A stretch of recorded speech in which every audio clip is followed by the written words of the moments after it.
ಶ್ರೀಮದ್ಭಾಗವತ ಮಹಾಪುರಾಣದಲ್ಲಿ ವರ್ಣಿಸಲಾದ ಧ್ರುವನ ಕಥೆ ಭಕ್ತಿಯ ಶ್ರೇಷ್ಠತೆಯನ್ನು ತೋರಿಸುವ ಮಹೋನ್ನತ ದಿವ್ಯಗಾಥೆಯಾಗಿದೆ. ರಾಜ ಉತ್ತಾನಪಾದನಿಗೆ ಇಬ್ಬರು ಪತ್ನಿಯರು, ಸುನೀತಿ ಮತ್ತು ಸುರುಚಿ. ಸುನೀತಿ ಅವರ ಮಗ ಧ್ರುವ, ಆದರೆ ರಾಜನ ಪ್ರಿಯ ಪತ್ನಿ ಸುರುಚಿ ಮತ್ತು ಅವರ ಮಗ ಉತ್ತಮನಿಗೆ ಹೆಚ್ಚಿನ ಪ್ರೀತಿ ದೊರಕಿತು. ಒಮ್ಮೆ ಧ್ರುವನು ತನ್ನ ತಂದೆಯ ಮಡಿಲಿನಲ್ಲಿ ಕೂತಿದ್ದ ತಮ್ಮನನ್ನು ನೋಡಿದನು. ಅದೇ ರೀತಿಯ ಪ್ರೀತಿಗಾಗಿ ತಂದೆಯ ಕಡೆ ಓಡಿದಾಗ ಅವನಿಗೆ ಸುರುಚಿಯ ತೀವ್ರ ಕಟುವಾದ ಮಾತುಗಳು ಕೇಳಿಬಂದವು. ನೀನು ನನ್ನ ಮಗನಂತೆ ರಾಜನ ಬಳಿ ಕುಳಿತುಕೊಳ್ಳಲು ಅರ್ಹನಲ್ಲ, ಇಚ್ಛೆಯಿದ್ದರೆ ಪುನರ್ಜನ್ಮದಲ್ಲಿ ನನ್ನ ಮಗನಾಗಿ ಹುಟ್ಟಬೇಕು. ಈ ಮಾತುಗಳು ಧ್ರುವನ ಹೃದಯಕ್ಕೆ ತೀವ್ರ ನೋವನ್ನುಂಟು ಮಾಡಿದವು.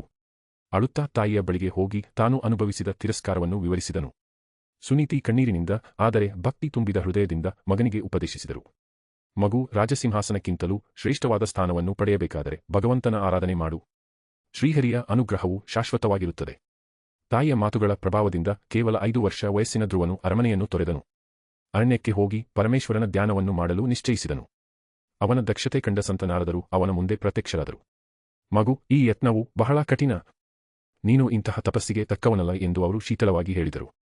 ಆದರೆ ಧ್ರುವನ ಸಂಕಲ್ಪ ಅಚ್ಚಳಿಯದು. ಸಂತ ನಾರದರು ಧ್ರುವನ ಭಕ್ತಿಗೆ ಮೆಚ್ಚಿ ಅವನಿಗೆ ಮಹಾಮಂತ್ರವನ್ನು ಉಪದೇಶಿಸಿದರು. ಓಂ ನಮೋ ಭಗವತೆ ವಾಸುದೇವಾಯ. ಧ್ರುವನು ಈ ಮಂತ್ರವನ್ನು ಜಪಿಸುತ್ತಾ ಯಮುನಾ ನದಿಯ ತೀರದಲ್ಲಿ ಘೋರ ತಪಸ್ಸನ್ನು ಆರಂಭಿಸಿದನು. ಮೊದಲು ಫಲಹಾರ, ನಂತರ ಕೇವಲ ನೀರು, ಬಳಿಕ ಗಾಳಿಯೊಂದರ ಮೇಲೆ ಬದುಕುತ್ತಿದ್ದನು. ಅವನ ತಪಸ್ಸಿನ ತೀವ್ರತೆ ಇಡೀ ಬ್ರಹ್ಮಾಂಡವನ್ನೇ ನಡುಗಿಸಿತು. ದೇವತೆಗಳು ಚಿಂತಿತರಾದರು.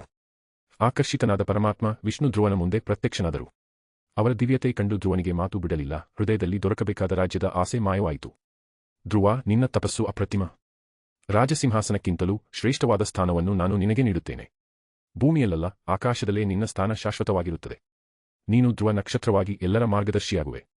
ಧ್ರುವನು ಭೂಮಿಯಲ್ಲಿ ಧರ್ಮರಾಜನಾಗಿ ಕೆಲವು ವರ್ಷಗಳು ಆಳಿದ ನಂತರ ದೇವತೆಗಳು ಅವನನ್ನು ಸ್ವರ್ಗಕ್ಕೆ ಕರೆದುಕೊಂಡು ಹೋಗಿದರು. ಇಂದಿಗೂ ಧ್ರುವ ನಕ್ಷತ್ರವು ಉತ್ತರ ದಿಕ್ಕಿನಲ್ಲಿ ಅನಂತಕಾಲ ಪ್ರಕಾಶಿಸುತ್ತಿದೆ, ಅವನ ಭಕ್ತಿಯ ನೆನಪಾಗಿ. ಧ್ರುವನ ಕಥೆಯು ಭಕ್ತಿಯ, ಸಂಕಲ್ಪದ ಮತ್ತು ಶ್ರದ್ಧೆಯ ಶಕ್ತಿಯನ್ನು ಪ್ರತಿಪಾದಿಸುತ್ತದೆ. ಎಷ್ಟೇ ಕಷ್ಟ ಬಂದರೂ ಭಗವಂತನ ಮೇಲೆ ಅಪಾರ ವಿಶ್ವಾಸವಿದ್ದರೆ ಅವನು ನಮಗೆ ಶಾಶ್ವತ ಜಯವನ್ನು ನೀಡುತ್ತಾನೆ. ನಮಗೂ ಧ್ರುವನಂತೆ ನಮ್ಮ ಗುರಿಯ ಕಡೆ ಅಚಲವಾಗಿ ಸಾಗಲು ಈ ಕಥೆ ಪ್ರೇರಣೆ ನೀಡುತ್ತದೆ.